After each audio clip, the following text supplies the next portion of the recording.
ত্রাণ ব্যবস্থা খতিয়ে দেখতে আবার উত্তরবঙ্গে মুখ্যমন্ত্রী। সোমবার পায়ে হেঁটে জলপাইগুড়ি নাগরাকাটা পৌঁছন তিনি।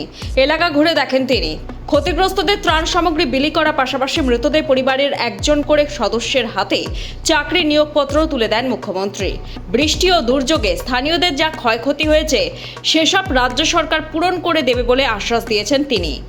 নাগরাকাটার বামনডাঙ্গা থেকে মমতা বন্দ্যোপাধ্যায় এদিন বলেন, আমরা অনেক দিন ধরে বলছি ইন্দো ভুটান নদী কমিশন গড়া হোক এবং তার সদস্য করা হোক বাংলাকে। ভুটানের জলেই এত বড় ঘটনা ঘটেছে, আমরা চাই ওরা ক্ষতিপূরণ দিক। তিনি এদিন জানান, রাজ্যের চাপে আগামী 16 অক্টোবর এই সংক্রান্ত একটি বৈঠক ডেকেছে কেন্দ্র। সেই বৈঠকে রাজ্য থেকে এক আধিকারিককে পাঠানো হবে বলে জানিয়েছেন তিনি আরও বলেন, নাগরাকাটার যে সেতু পেরিয়ে গ্রামবাসীরা যাতায়াত করতেন সেখানে লোহার একটি অস্থায়ী ছোট সেতু তৈরি করে দেওয়া হয়েছে।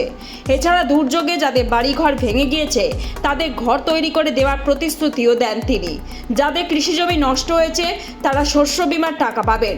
শুধু তাই নয়, যাদের নথিপত্র হারিয়েছে কিংবা জলে নষ্ট হয়ে গিয়েছে তাদের জন্য বিশেষ ক্যাম্পেরও ব্যবস্থা করা হবে বলে জানানো হয়েছে। যাদের যা যা নথি হারিয়েছে তার তালিকা তৈরি করে দিলেই সংশ্লিষ্ট নথির প্রতিলিপি ও ডুপ্লিকেট তৈরি করে দেবে সরকার, জানিয়ে দেন রাজ্যের প্রশাসনিক প্রধান। আপনাদের হেলথ ক্যাম্প চলছে, ডাক্তাররা আছেন এখানে।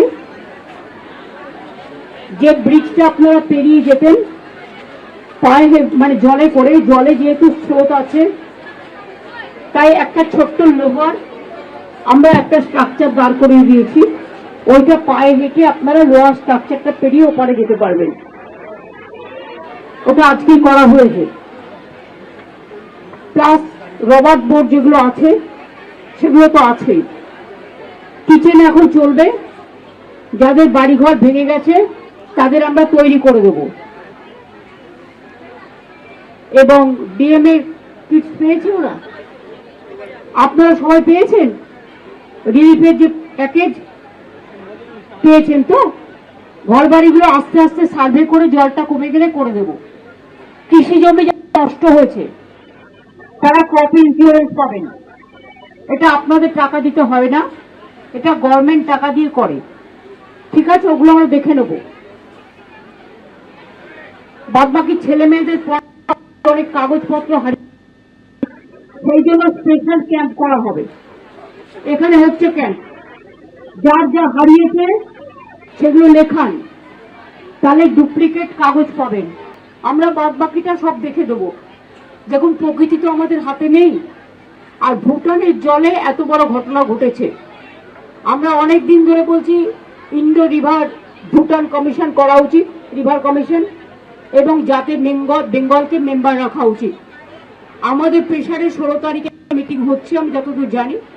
আমরা একজন অফিসারকে পাঠাবো, কিন্তু মনে রাখতে হবে এই যে ভুটানের জলে এত ক্ষতি হয়েছে, আমরা চাই যে ওরা ক্ষতিপূরণটাও দিক। সবটাই তো আমাদের করতে হয়, ওয়েস্ট বেঙ্গল গভর্নমেন্টকে। না দিল্লি 1 পয়সা দেয়, না কেউ 1 পয়সা দেয়।